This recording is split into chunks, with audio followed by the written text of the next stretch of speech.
Now we're gonna start double integrals. Last chapter before triple integrals, and its last chapter goes to the exam 2. So they wanted us to finish polar coordinates. We did something in calculus 2 at the very end, if you remember. It's fun because it's about rotation stuff. And instead of x and y, you have angles and distance from the origin. So there's lots of jokes about polar bears and polar coordinates and stuff. That's why you will see those stuff.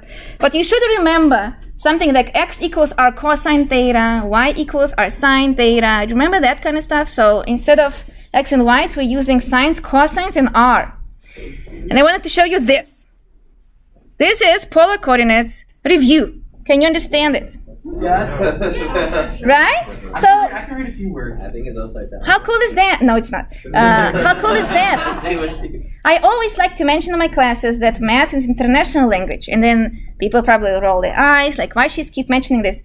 The thing is, no matter if you stay in academia or not, if you stay in STEM, you go to industry, they will send you to some workshops, they will send you to conferences, they will ask you to be judges for some conferences, international competitions for high school kids engineering programs, because we actually at ASU do that with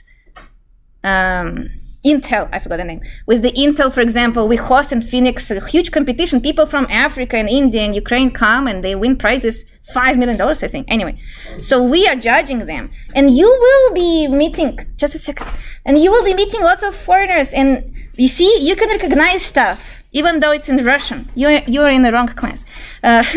See? So you will recognize stuff if it's in Japanese or Ukrainian, Russian, French, because you did STEM. And that's why it's so beautiful. You don't have to travel, and you will probably, but you will be sent to collaborate. And this is how cool it is. You're learning a very ancient international language, which is math. So I wanted to bring this up. This is pretty cool, because this is exactly what we learned. We learned that x equals r cosine theta. In Russian, we use phi. Doesn't matter. You see, some things are not internationally agreed on. The angle and the distance from the origin. And that's called полярные координаты. Polar coordinates. Полярные координаты. Right? And then instead of Cartesian coordinates, we call it Descartes'овые координаты. Descartes of coordinates. Yeah, because of Descartes. And so on. So I wanted to point out that this is cool that you can recognize this, right? You should feel coolness about this. Yeah. In the third line, it says Tom. What does that mean? What does that mean in Russian? Where? Third line? Yeah, right after the B. Yeah. This one? Yeah. Atom means здесь. Atom means here. So in this case, в этом случае, in this case, точка плоскости с декардовыми координатами можно сопоставить полярные координаты, декардовые координаты, and so on and so on. So for you to know, this is what I see every day when I prepare your lectures, because English is this for me, right? English is a second language for me. And if like Jacob wakes me up at 2 at night and say, Professor, can you explain me this equation from differential equation class? And shows me in English. First of all, my brain might not wake up English yet. So I will see something and I will see math first. And I notice that first I recognize math. So my brain definitely forgets math after English. But English starts later. So I will be like waking up and I see math equations and I recognize them first. And I see differential equations and I'm like, Jacob, excuse me, what are you doing with my place at 2 at night? That's creepy. and then my English will turn on, and then I will start speaking. So that's interesting part that STEM stuff goes into your brain in the different location and languages. So every time I prepare lectures for you, I see a foreign language with math. I know. How interesting is that? So it's a pretty cool idea. I'm going to say that's the problem that we have to face now in Calculus 3 with my cousins. Oh, you see? No yeah. English. It's all Ukrainian Russian. We can represent x, y, and r theta, where r is the distance between the point and the origin, like so, and theta is the angle. That's not new. We learned this before, between the point and the x-axis. So instead of having x and y, we decided to describe circles by saying how far I am from the origin, r, far, radius, far. And then what is the angle between x-axis and the line? And this is going to be a unique location as well. So that's avoiding using x and y. What formulas do we know? We need these formulas to know for the polar equations. X is described as r cosine because cosine is about x-axis and y is about sine. Y-axis, r takes you how far it is. How far does it go? If it's unit circle, r is 1. Two more formulas we need to know is x squared plus y squared gives you what? R squared. Cosine squared plus sine squared gives you 1. And then tangent of theta will be what? Divide sine by cosine, r will cancel out, and you will have y over x. So if you ever need to find theta, you need to use arctangent. More two formulas. Ooh, I see pictures. Yes, probably maybe too much for today. So this is pretty cool idea. This is how we convert from Cartesian to polar. We fold things. If you imagine panoramic picture you're making, right? You're making photo in 2D, but then when you do the panoramic picture, what the computer does, it folds 2D into a circle. That's what panoramic photo is. So this is exactly the idea of panoramic photo. You fold things into circles. How cool is that? That is pretty cool. So sine and cosine in polar are flowers with number of leaves, which we know how to calculate. We learned it before. Now let's see this one. Yeah, I found lots of cool stuff. We did this before in calculus 2. We know how to learn numbers of leaves. And this, you see, sines and cosine give you those flowers. Repetitive stuff is described by sines and cosines because it's keep oscillating again and again using circle behaviors. This one, shall you? Yes. Sine and minus sine, you see? Also leaves. Pretty cool idea. And some motion. Yeah, yesterday instead of going to sleep before midnight, I was looking for this, you know? So I can teach you later if you want. As you can see, there's a velocity and a normal vector, tangent vector. Here it is. We need to learn how to do that. And then more two left, I think. Okay, this is pretty cool. Again, folding something in 2D into the spherical idea. Look at that.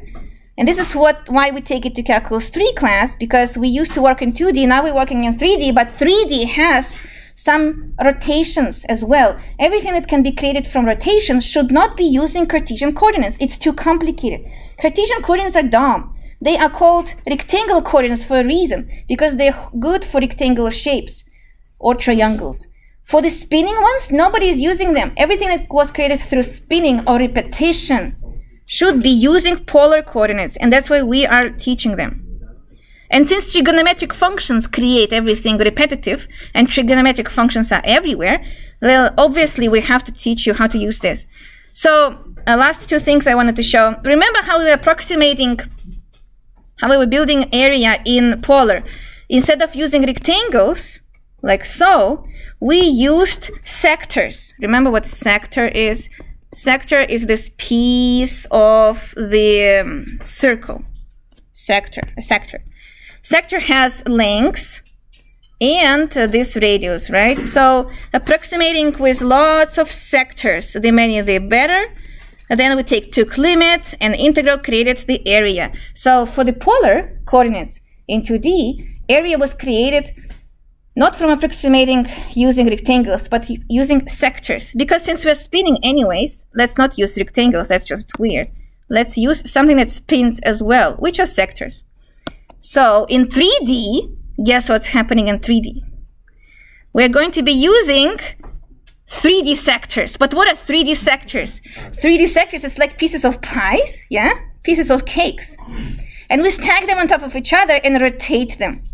And that will create volume, because in 3D now we're doing double integration, that gives you volume. So, you see, we're stacking pieces of cakes to approximate the volume. Look at that. And the more the better. The more you do it, the better the approximation is. Limit makes it perfect. Limit takes you to integration. Okay, good enough. Let's actually do some work. Let's close it and keep working. So, here is the formula and the funny idea how to memorize it. When you want to jump from Cartesian coordinates. So these are x and y coordinates, or x, y, z, right? Cartesian coordinates or rectangular coordinates. The rectangular coordinates to polar. There is a whole proof explaining that you will have extra r inside of the integral. You should watch ASU videos, they explain you why. And polar. But the idea is, don't forget this r. Half of the class always forgets it on the exam. So I really like this funny idea that it's polar. So the pirate says r dr d theta. I mean, I don't know. I like it because you guys do forget about this r. So whatever joke you want, just remember there is an r in the formula before dr. Before dr. And this should be d theta, by the way. Not just theta. That's a typo. So you will see. Let's practice. Let's now use polar coordinates to evaluate some impossible integrals. And that is exactly what I'm saying. We don't use Cartesian coordinates for everything. Moreover, they are actually pretty clumsy. So we like using polar coordinates for whatever has spherical shapes, rotational shapes, and so on. Calculate the integral where d is the disk. D is the disk. In general, if you see x squared plus y squared, you immediately should kind of thinking that I don't like this, let's switch to polar. Because x squared plus y squared is r squared. So in the moment you imagine this, it makes everything easier. So now your job is just to change limits of integrations, and that is the hard part. But at least the inside integral gets easier. This is impossible integral to integrate. We have to use numerical integration to do it in Cartesian coordinates. But in polar, we are going to integrate it right now. So the moment you see this, or disks, or circles, it's a hint that it's time to use polar coordinates. Step 1, let's rewrite f. F, which is x squared plus y squared raised to the 3/2, is just r squared raised to the 3/2, which is just r cubed. Much easier than what we had. So now our inner function will be r cubed. And we're going to call it f. That depends on r comma theta. That is a new f. The original f was f that depended on x comma y. Now your first coordinate is radius, how far you are from the origin, that's your r, and the theta is the angle you have. That's the second coordinate. Now you are building the limits of integration. For that, you look at the disk they gave you. Sketch a picture. Yes? Shouldn't it be like R3? Yes, thank you. R cubed. Good catch. I did it on purpose to check if you're paying attention. Sure. X squared plus y squared less or equal than 4. Do you know what disk is? I made a YouTube video also asking this question in the video. Do you guys know what disk is? So if it is equals to 4, then it's a circle, right? Yes. It's a circle centered at 0, radius 2, right? Because it's 2 squared. So if it's equals to 2 squared, then it's just circumference. It's a circle. But if it's less or equal, then it's everything inside. And that's what they call disk. So it's filled in circle with the border because there is less or equal part. That's what you call disk. Disk. How to describe this disk? Using r and theta. R is from 0 to 2. Is it true though, or just r is 2? So that's my question. So this is a disk, and here is my r. R represents how far I am from the origin. So isn't it always just 2 then? Or not? No. Why not? Because it's filled in, so it can be anything. Because you also have to go inside, right? So I am also over here, and over here, and over here, and over here, and over here, and even at the center. At the center, r is 0. Here, r is 1.5. Here, r is square root of 2, and so on. Because it's a disk, r is keep changing from everything to everything, from 0 to the edge. From 0 to the edge is from 0 to 2. Make sense? So that's an interesting thing to understand. How about theta? Theta is a very classical thing. If it's complete circle, theta is changing from what to what? 360, but we don't do degrees, we do 2 pi's. Good job. Yeah, we always do radians. That's the thing, it's a very unnatural thing. As a human beings, we actually know degrees, right? I'm like, oh yeah, this is 90 degrees. Nobody will say, oh yeah, this is pi over 2, right? But in STEM, we always do radians. So that's why there's a whole switch going on all the time between human brain and math. I don't know why. Kind of people agreed on that. So this is a system. This is what we need to build the integral. And actually, we are almost done. It's very nice exam questions. You will be doing good at this if you don't freak out. Step 3. Create double integral. The original integral was, let me write down, the original integral over d, and you should put d like this, below both. This is the notation. S square root, well, let's put it the way it was. X squared plus y squared raised to the 3/2 dx dy now becomes polar coordinate integral. So from Cartesian to polar, from rectangular to polar. Double integral. This is the first thing you should remember. R dr d theta. So just write it down. And the earlier you memorize it, the better, because that's how you don't make a mistake on a test. R dr d theta. Okay? Now d theta always goes last. Theta is from 0 to 2 pi. We agreed on that. Theta, maybe you don't understand, by the way, why theta is from 0 to 2 pi, so let me explain. Here is theta, the angle 0. If I complete the whole circle, I'm rotating it back to 0, but the whole rotation is 2 pi, right? So if you have the whole circle done, that is 2 pi. Half circle, that's not 2 pi. Quarter circle, that's not 2 pi. So you have to be different for each exam. R, we agreed, is running from 0 to 2 to fill in all the disk. And the function inside changed to this, to the r squared raised to the 3/2, which we simplified to r3. And this is the integral you should integrate. It's very simple. It's just r to the 4 dr d theta. So impossible integral became a very simple one. R to the 4 dr d theta 0, 0 to pi 2. I will stop right now. Ask me. Yes? Why is there another r in the integral? That is a good question. So it comes from the theorem. Let me show you here. It's a formula. So formula, how to get from the rectangular coordinates to polar. And when you transform everything into circles, this extra radius shows up from the theorem.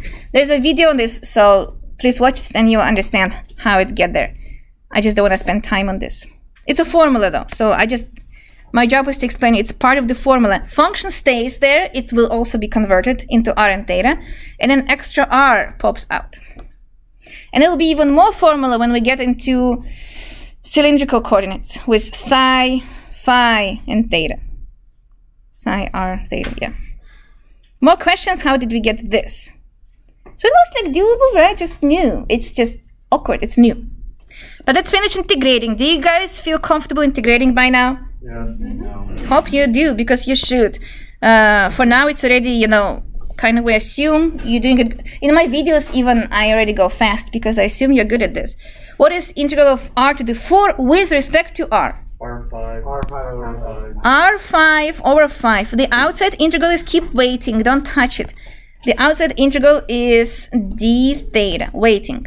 R5 over 5 bar from 0 to 2. If there are several variables, maybe you should even write down that it's r from 0 to 2. So you know you're plugging it into r. But not necessary. If you have good memory, you don't have to make this note. From 0 to 2 pi, plug the top, it gives you 2 to the 5 over 5, minus plug the bottom, 0, d theta. Now you integrate this with respect to theta, but there is no theta there. So what is the answer? 32 over 5 theta. 32 over 5 theta, right? A bar from 0 to 2 pi. Agree? Agree. 2 times 32 is 64, so I'm plugging my 2 pi into theta. It's going to be 64 over 5 pi. And then the other one gives you 0, so this is the answer. In general, if there is no variable in the integral, the answer will be this constant times the length of this interval, which is 2 pi. That's exactly what happened. We just multiplied by 2 pi, basically. That's the definition. This is one of the examples. Questions? Yes? So is that the area in 2D? That is still volume, actually. It's still volume. Let's see what they're saying. It's still volume below this on top of this. Oh. But because, yeah, it's a good question. I will do more applicational problems right now to have some intuition. But we draw this disk on the bottom of the floor, right? And it's the base of the cake. This is the base of the cake. In the air, there's this thing floating. So let's imagine some kind of curtain is floating in the air. We need only part of the circle that will create the volume. And since it's rotational, we change it into r cube. And then circle was described with r and theta. That's a pretty cool idea. So we will do more right now and you'll have better intuition. In fact, we're going to find the volume of the ice cream cone right now. So not right now, but you will see. Good question. More questions? Did I go too fast? Next integral bounded by, you know how to make bounded faster, BDD? Bounded by the circle and the x-axis and line y equals x. Let's do this one. So, you need to learn how to draw all of this. They are saying that there is a circle with the radius 3, right? Now it's not a disk anymore, it's a circle. So draw a circle. X squared plus y squared equals 3 squared. Centered at 0, radius 3, not a disk, so it's only the outside shape. Cut this disk with the line y equals x. Y equals x line looks like so. Y equals x. Then we only need the region bounded by these two from 0. So the angle starts from 0 and goes to this line. So this is the region D. D. D is this region. It's a slice of the pizza, right? Or a sector. The official name is a sector. Now, we're not supposed to be describing all of this. We don't want to actually be describing all of this. And again, to explain your question, x squared is floating in the air. Some kind of 3D shape, z equals x squared. It's kind of paraboloid thing, floating in the air. So above this, we have a volume. It's like going to 3D and we have like a weird volume thing. We don't want to describe this with x and y coordinates because it's rotational thing, and you see x squared plus y squared, that immediately gives you the idea of r squared. So let's convert all of this. First of all, let's not call it x equals y. Let's name this angle using theta and r. What angle is that? Pi over 4. Pi over 4. Right, because it's exactly the half of the half. Half over here is pi over 2. Half of the half is pi over 4. Or it's a quarter if you think about it. Quarter of the pi, and pi is over here. So we did this. Theta is this angle, right? And this is my radius. R is 3. R is 3 for the circle, but not for the region bounded by. The region actually has a R changing from the very small radius to any other up until 3. So R again is running up and down to fill in all of this. Moreover, it's exactly how we approximate the area using sectors. R is running like this, like this, like this, like this, like this, like this, like this. And then when we finish running them all, it covers the whole area. So you can start writing down what we know. We know that R is running from what to what? 0 to 3 to fill in all this area. Imagine you're standing with a laser and you just keep pointing the laser. You have to point it from 0, this location, to the very edge every time to fill in the area. Yes? Isn't R just 3 because it's not a disk? So R was, that's exactly what I'm trying to explain. Very good question. R was 3 at the beginning over here. And then they said, but it's bounded by a circle and x-axis and the line y equals x. So like in calculus 1 we did, it's this area. The moment it becomes area, now it's running from 0 to cover everything. Yeah. How about theta? Theta is now not from 0 to pi. Theta is from 0 to pi over 4. And it's basically the most important part. Does it make sense? Yeah. 45 degrees if you want in degrees. Yes. Okay, that's how I was going to ask. I was still a little confused on how we got pi over 4. Yeah, so 90, Half of the, 45, right? 0, like so. I see it in pi. If the whole line is pi, this is pi over 2 and then pi over 4, the quarter, because 4 pieces give you the whole thing. Yeah. That makes sense. Okay, thank you. There are many ways to see it visually. Yes. What if we don't have because y equals x is, we know that's a 45, but like, what if it was like? Oh, different one. You will have to use x equals r cosine theta and y equals r sine theta, or theta is arctangent of y over x. That's like how you will find it. So we're lucky. You're right. We're lucky this time we know it. But if not, you will have to calculate it. And that's what engineers do. They calculate this for all kind of angles for job. Questions? Yeah. When we're scanning the volume, are we always scanning counterclockwise? Good question. Yeah, we agreed to do, the whole world agreed to do polar equations counterclockwise.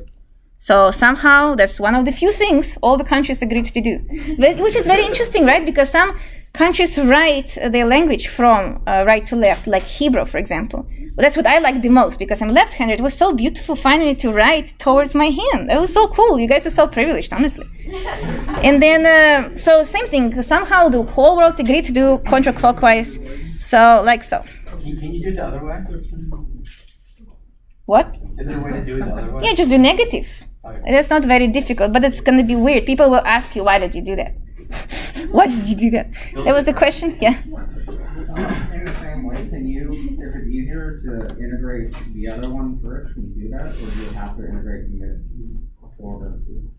But we did not integrate yet. I know, but I'm just asking. Which order? This order or the polar order? Or you have integration on R first and then... Oh, yeah, good question. He's asking this.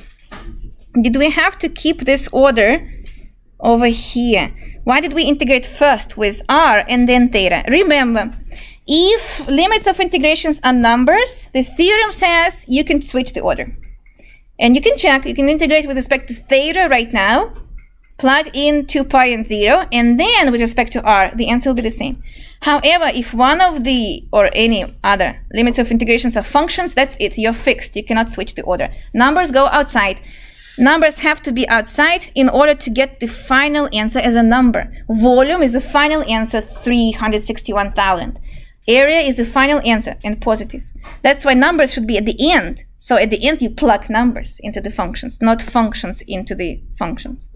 So good question. In the future, of course, we will have harder cases when you will have functions everywhere. Then order is fixed. But if you have numbers, you can switch the order. Good catch. Let's write down the integral. Integral over d, which we never even found what this d was. That's the convenient part of it. You would have to describe circle using x and y coordinates, and that's hard. That's hard. Remember, you was barely describing squares. It was like y equals 5 and x equals 3. This is hard. So for circular motions, polar coordinates are amazing tools to describe circular and repetitive behaviors. So integral r dr d theta. Just writing down this right away. This is part of the formula. X squared becomes what? Did we ever figure out that? R cosine? Good job. R cosine theta squared. Did you get it? Good job, Jacob. How do we know? Because we wrote down formulas. X equals r cosine theta. Y equals r sine theta. So we just plug in x. So nice. Becomes r cosine theta squared. I would break it into r squared and cosine squared. That's your z, the function in 3D, right?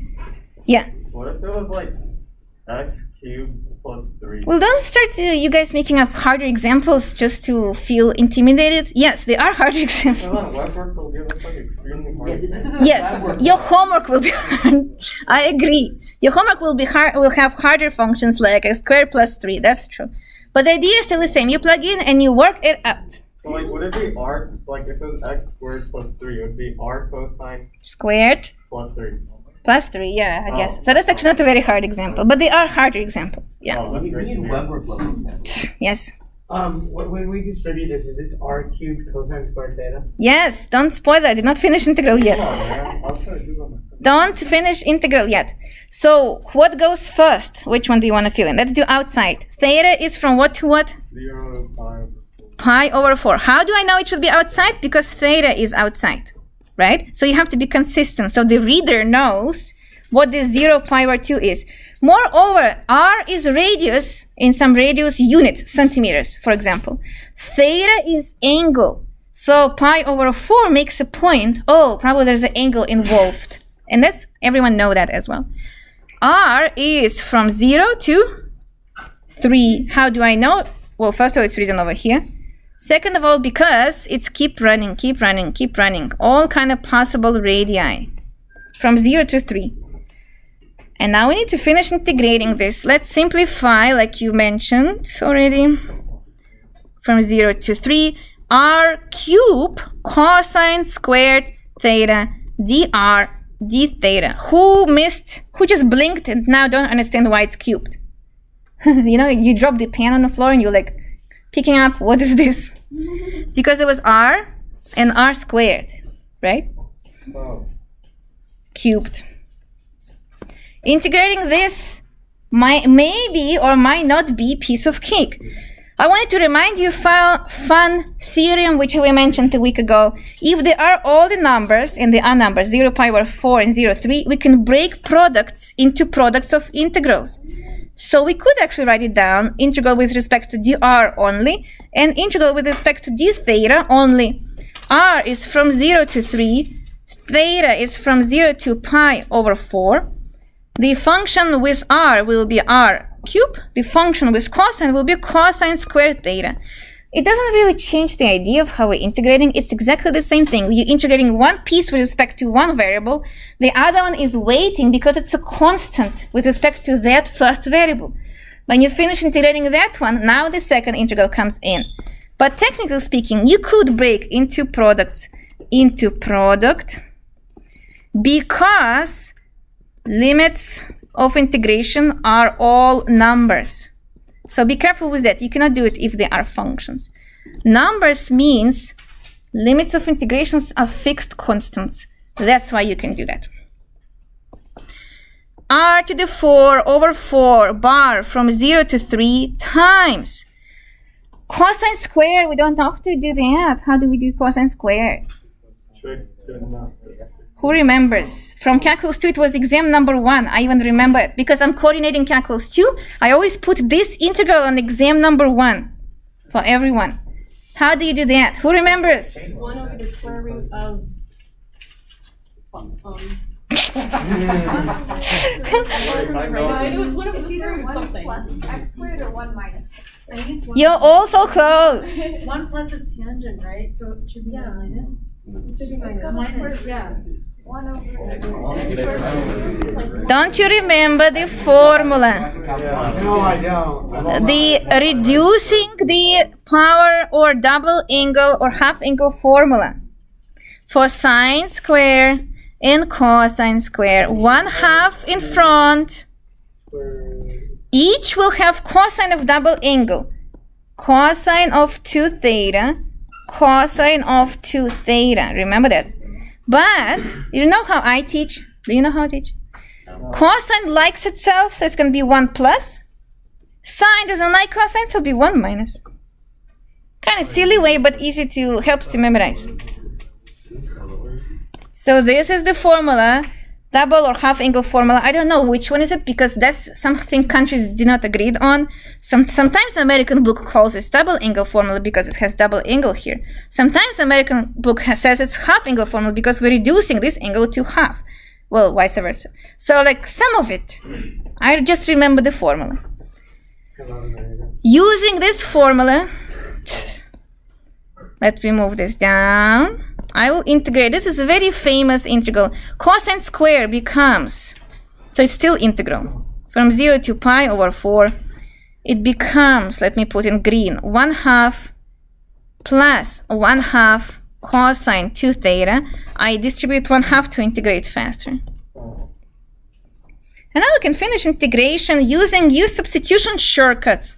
I will finish the first integral. It's going to be 3 to the 4 over 4 minus 0. The first one is done. Multiplied. 1/2 gives you 1/2 theta plus 1/2 cosine. Integral of cosine is sine. Copy the function inside and divide by the leading coefficient. Leading coefficient is 2. This is a shortcut of U substitution. I posted my video so you can check it out. You're dividing by the linear leading coefficient. It works only for linear though. Close a bar from 0 to pi over 4. Almost done. You will have pi over 4. It's 3 to the 4 divided by 4. La la la. I just want to write down. Oh, I see. I would like to write down the final result, which is 81 over 4. And then this will be 0 gives you 0 because sine of 0 is 0 and theta at 0 is 0. So only pi over 4 matters. Pi over 4 gives you pi over 8. Pi over 8 plus pi over 4 times 2 gives you pi over 2. Sine of pi over 2 is 1. 1/2 times 1/2. 1/4, right? So 1/4. So the final answer can be written as a common denominator. 81 over 32. Pi plus 2. Doesn't matter, to be honest. Just simplify whatever you like. It's a positive volume, remember. If you got a negative number, you messed up. Yes? Can you explain how you got the 1/2 theta again? 1/2 theta is from here. When you integrate 1/2, integral of 1/2 d theta gives you theta, 1/2 theta. 1/2 theta plus c, right? Yeah. More questions? How about this 1/2? Everyone got this part? 2 divided by 2. Additional to the 1/2 in front. So people complain, I don't know, I was complaining, oh, we need to review integration by parts, use substitution. I put those videos there, so review these. More questions? Yeah. So, if you have a volume under the xy plane, is that that's still positive volume? Oh, good question. Very good question. So we're now saying the volume below the surface and above shape is positive. But what if it goes below this plane? Then it will be difference between curtains. And we're going to teach you that soon. Oh. Just like in calculus 1 class, we told you the area below the graph, that's the integral. That was a lie. Integral is the area between two graphs. Just the bottom integral was 0 all the time. So same thing, we're kind of lying that it's always on the floor. Why the cake is always on the floor? Cake may be as huge as the minus basement floor to the 3rd floor, right? So we're going to do the difference soon. Okay. That's a good question. Oh. Surfaces. So volume between surfaces, right? Look at this cute volume of an ice cream cone picture. It's very cold today, so it's perfect. You need to learn how to, again, the moment you see x squared plus y squared, they're supposed to give you the idea, oh, let's switch this to r squared. Then the squared gonna kill the square. That's very nice. And this is minus x squared plus y squared. So your mind should get used to this idea. Oh, I know, let's switch to the polar coordinates. It's easier this way. Z is the square root of x squared plus y squared, which can be written as, oh, well, first we're gonna use this to draw the picture. What is this picture? Who knows? I made YouTube video on this, now I remember that. Is it on a sphere? Is it a hemisphere? It's a hemisphere because you can write it down as x squared plus y squared equals z squared, but z have to be positive or 0. So that's what you call upper, also which one matters, upper or lower, half cone or hemisphere. I will call it hemisphere. Hemisphere, right? Hemisphere, yes. So let's draw that. I have a nicer picture right below, but I want to hide it from you. And remember, this is in 3D. X, Y, and Z. So, sphere, draw a nice something. I don't know how good your drawing is, like so, right? Now, what is the second equation is? I don't know. Let's see. This one, you might not recognize that. Z equals a square root 8 minus x squared minus y squared. Or z squared equals, I would do like this. You can move around things. Z squared plus x squared plus y squared equals 8. That is... It's a sphere. Oh, that is upper hemisphere. And the previous one was the cone, actually. Nobody fixed me saying that. Yeah. So this is upper hemisphere. With the radius 8. Yeah? With the radius squared of 8. Right? So, okay, let me finish now like so. There's a cone sticking out like so. The first one was half cone. Upper half cone, upper. Because there's a lower cone looks like this usually. But since z is positive, then this is what we get. And then the second function over here is the upper hemisphere. Upper hemisphere. And we are looking for the volume that is created like so. So it's like this tasty part of the ice cream filled with chocolate at the end, you know. This is exactly what we're looking for. Here's a beautiful picture for you. I have it over here. Here it is. This is want to find. Want to find. I just literally said that. Do you listen? And then if you want to zoom in this picture to see it nicely, this looks like so, you see? And we're looking for this volume, so it's very realistic engineering question here. So let's write down the integral and then we don't have to calculate it, so we will be fine. But just like you just asked, what is happening when we're looking for the volume between surfaces?